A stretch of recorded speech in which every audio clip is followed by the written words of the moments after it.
Welcome to the 16-ounce Cinema Podcast.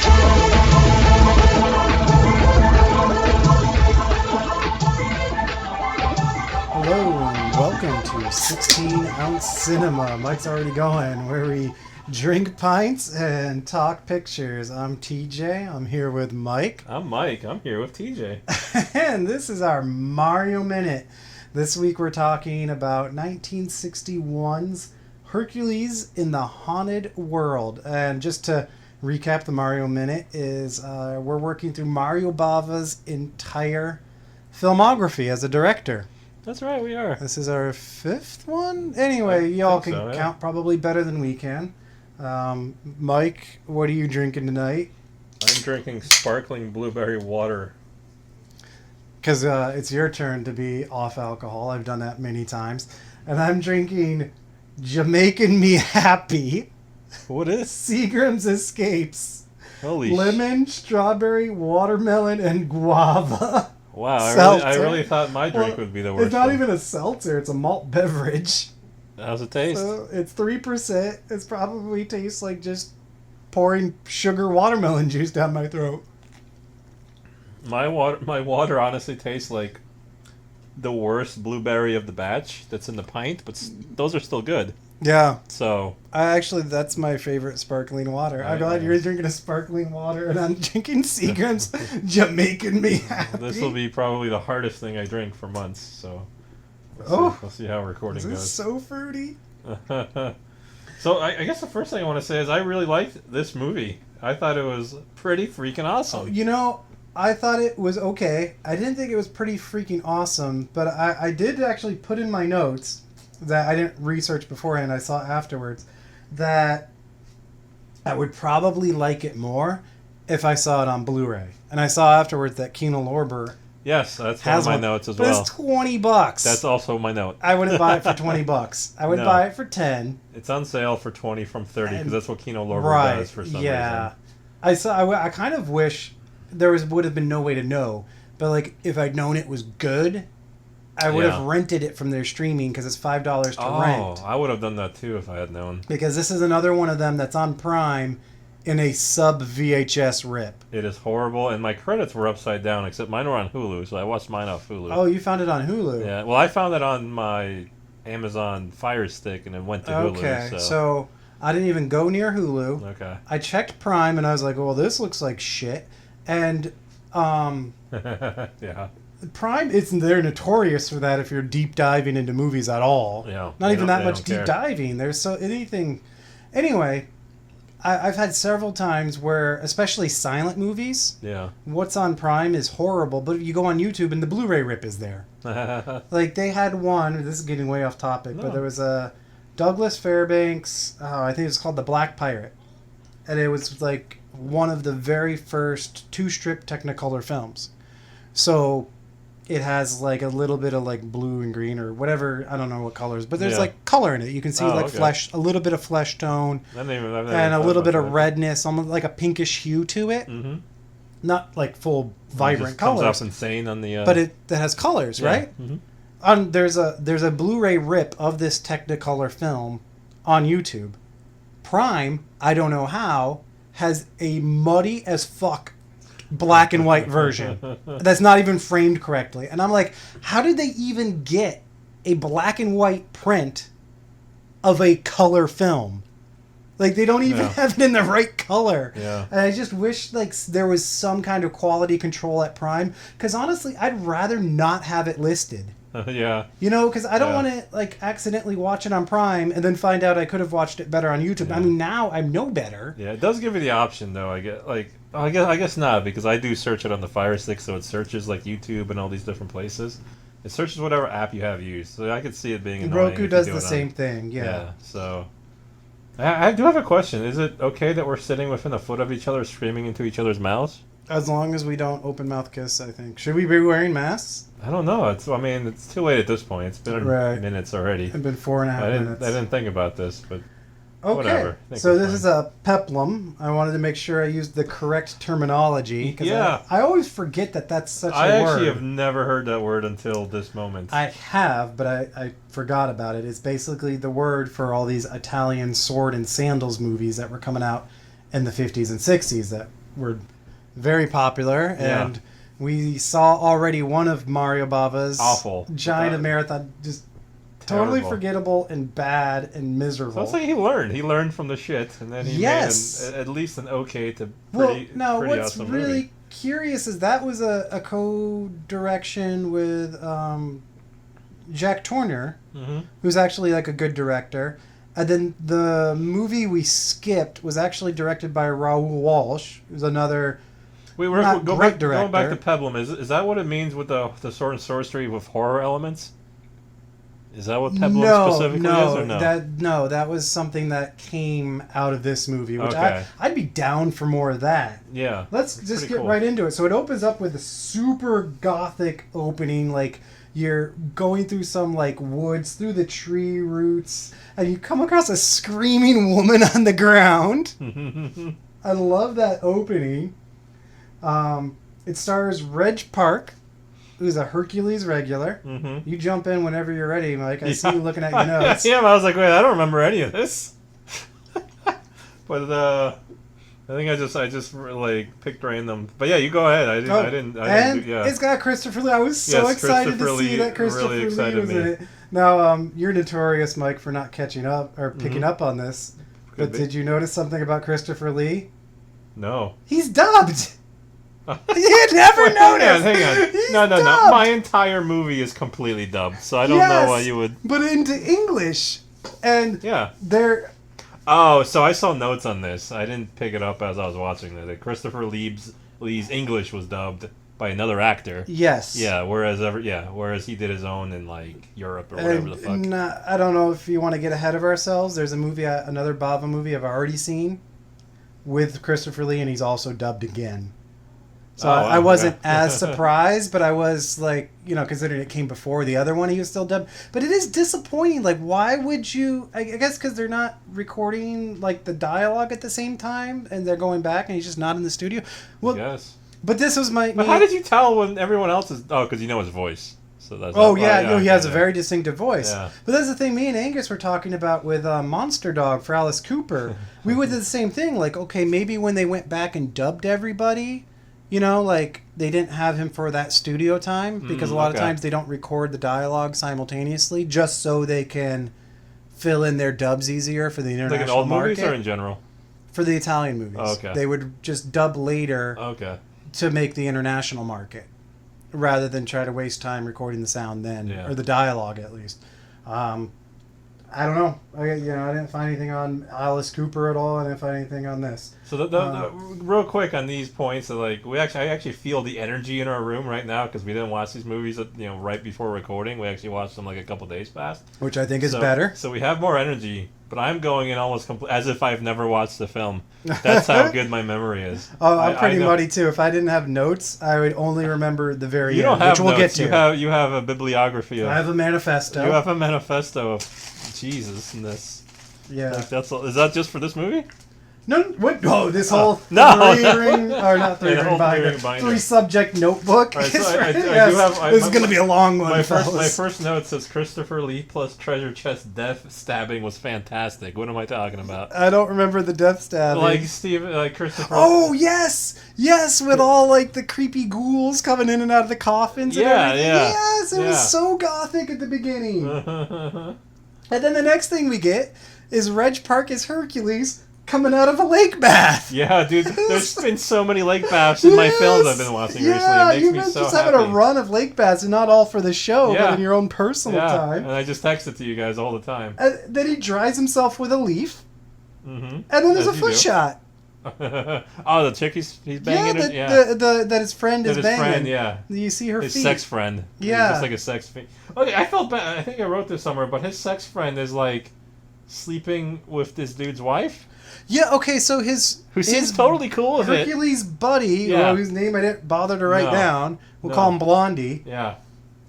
So it seems their comic relief guy who joins them later in the adventure joins them because Blondie's been banging his fiance. But it was kind of like, it seemed like the girl was just kind of like, oh yeah, I'll be your fiance because I've got nothing better to do, or just to mess with him. She was totally banging Hercules. And then immediately left with Blondie. Yeah.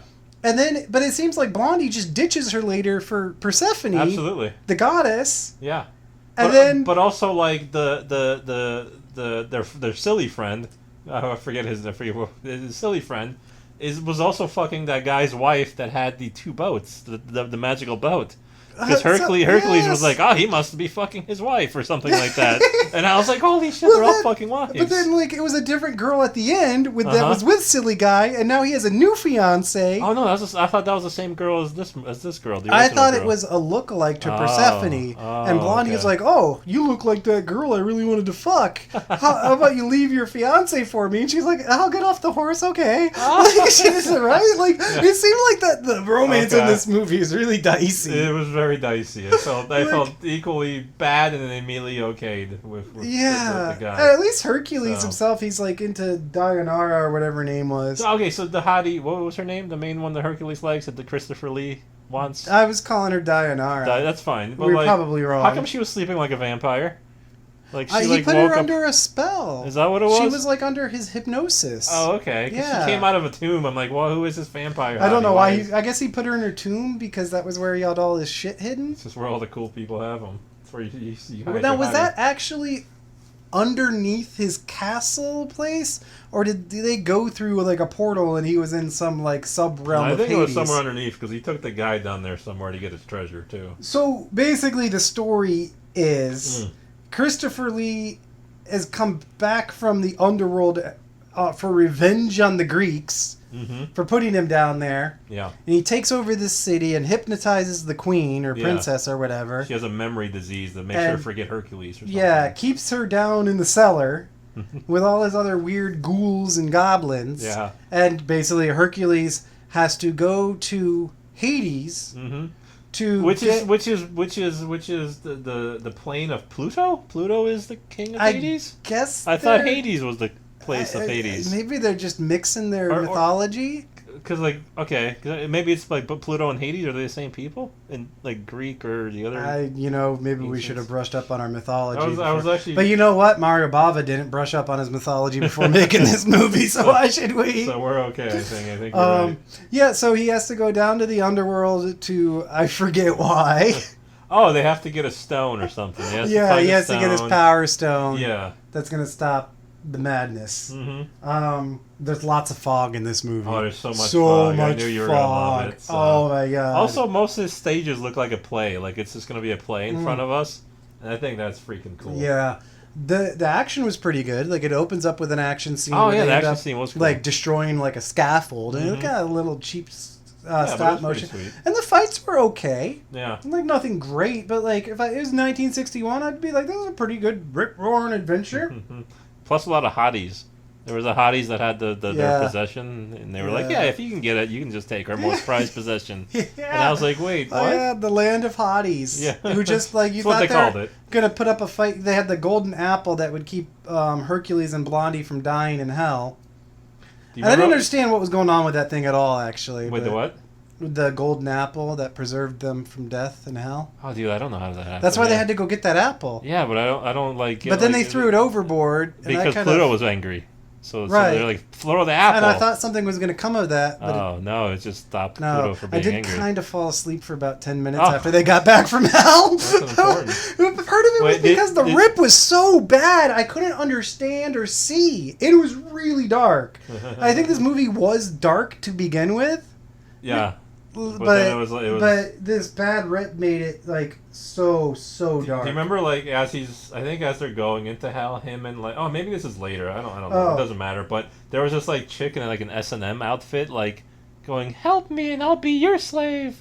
And then his sex friend is like, "Yeah, I'll help her." Yes! And then Hercules is like, "Wait a minute, Hercules, not no, this one. Come on." Oh, his name is Theseus. There it is, my notes. We'll call him Blondie still. And I wrote that like, TJ, you would have to like hold me back from like getting that sex slave. I would be like, I gotta get her. Like before they get into all that, he's basically, he just leaves having sex. There's a scene where he's like about to have sex, and Hercules is like, come on, and he's like, I'm tired of hanging around here doing nothing anyway. Oh, that was the beginning, right? Right, the beginning, right before Yeah, they get on the adventure, when he collects Blondie for the They adventure. didn't consummate that He's at all. basically having sex, like, in a lake or whatever, another lake bath. Yep. And he's, like, just about to penetrate, and Hercules is like, let's go. And he's like, nah, I'm not doing anything anyway. And the girl's just like, oh. I think if you call him a sex guy in the movie, then it just means sex. He has so much sex. It's just whatever. That's all he wants to do the entire movie. He sucks at fighting, too. There's like a fight scene, and he's awful at it. So. Yes. Well, he actually technically dies in hell. Yeah, he dies, melts he in like falls this into lava. That was a really cool effect, too. Goofy just sit. And then some hottie was just like, you're so hot, you get to live. Yes, he goes back to the hottie land, and they're just like, here, we're good. The hottie turns out to be the daughter of Pluto. Yes, yeah, you're right, Persephone, and that's why he falls in love with her. Oh, we're remembering a lot of this movie that wasn't in our notes. Oh, that's why Hades got pissed. He's banging his daughter. That's why they had to throw the apple back. Which I don't know how the apple makes it good. Yeah. I do have a note here. I don't know if you picked up on this. Too short bed bothered me. No. So, if you remember, there's the scene where they're still with the little guy when they're down in hell, and basically they decide to rest on these beds. Okay. And the little guy gets one that's too short for him. And I just thought that was so uncomfortable with his legs dangling down. He's already a little guy, yeah. Imagine Hercules on that thing. But then, like, that rock monster came out. And that rock monster was creepy. Yeah. You should be longer. He looked like Morty from The Fear. Yeah, a little bit. Like Chunky Morty. Yes. But, like, that line got me so bad. So basically, this rock monster comes out. And his big thing is he ties them to their beds. And they're basically now on a rack. Yeah. And as he's stretching them out, like gruesome, he just is like just monotone, you should be longer. And he's like scrunching up the little guy, right? You should be shorter. Like, oh, it's so creepy. And by the way, like, for anyone thinking about watching this movie, there's a new scene every 30 seconds. So if you don't like a scene, it's just it is one of those. That's what I liked a lot about it. Especially like that S&M. I wanted more of the S&M girl, but like it was 30 seconds right. of him trying to bang her. Every 2 minutes you're into something new.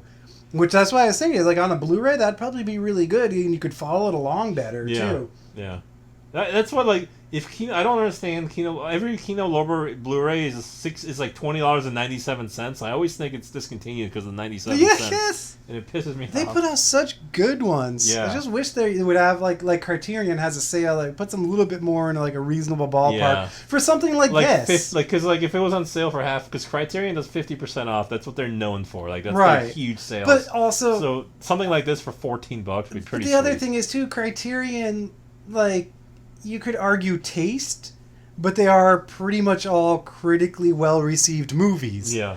Like, this is not. Yeah. Not at all. I wish Criterion had, like, a sub-B movie division that did the same sort of thing. It would be Kino. Yeah, but you gotta, like, ballpark this. Like, Hercules this is not a $20 movie. Like, how many copies do you think they sold? $20. Like, at least do you think they sold a few thousand copies? That would be crazy. You think so? I'm sure Kino has their own followers because they put out quality discs. Yeah. They're a little light on special features, though. Yeah. But they always make an effort to give you at least one feature every disc, which for a lot of the movies they're putting out that are like nothing movies, that's it's pretty good. Something. I wrote down a quote. I don't even remember who said it, but it might have been Christopher Lee. Blood from the souls. Oh no, it's Hercules when they're in hell, going through there's all these vines hanging down. Mm-hmm. And he says, blood from the souls of the damned imprisoned in these vines. Oh, dude, those bleedy vines are sweet. They're like hacking the vines, and the vines are screaming because there's souls in them. Yeah. And then they're like, okay, don't hack the vines. And then like 2 minutes later, he hacks the vines. He's like, I need them. To get across a canyon. Yeah. I wrote pretty much down all I have. that I fell asleep after they got back from hell. Oh, yeah, I definitely felt at the end that Bava just wanted to do another gothic horror, not a peplum. Yeah. Because you have just like basically spend the whole time. You have just straight up like cobwebbed like zombie people floating through the air at him by like the dozens. Oh, the zombies at the end. That's right. Yeah, they're flying zombies. Yeah. Literally flying, gliding zombies come at him. He reused the same zombie shot 3 times. Yes. It made me laugh a lot. And there's like this long zombies rising from their crypts. Yeah, that was sweet. And, there's actually Hercules kills them all by throwing rocks at him. It's awesome. Yeah. Hercules well, no, he goes through a crushing wall thing and crushes like half of them because he gets out and leaves them behind. Yeah. But when they were doing like they did a slow-mo, a very long slow-mo of the arms slowly getting out of the crypts, but then they suddenly cut to real time, and when they did, the arm jumping out made me jump. They should have been 3D. Is what you're saying. Yeah, and then the movie ends with the little guy. His latest fiance has been taken from him. So he walks into the sea and kills himself. Oh, yeah, and they laugh about it. They're like, oh, that guy. It ends on a jolly suicide. So I would definitely, like, if you think this is up your alley, go for it. I would buy the Blu-ray for $14. Yeah, you gotta get the Blu-ray at the right price, or rent it for $5 and watch it with friends. I didn't even think. Yeah, if you had told me you could rent it, I would have rented it. I think I would have rented it if I knew it was worth the $5. And I'm telling everyone out there now, if you want to just rent it to see it in HD, it's worth the $5. But I would say don't watch it on Prime. That doesn't do it justice, and it's ugly and miserable. And I wouldn't want anyone to go through that experience I did, just trying to glean some fun from this. And this has been our Mario 20 minutes. See ya.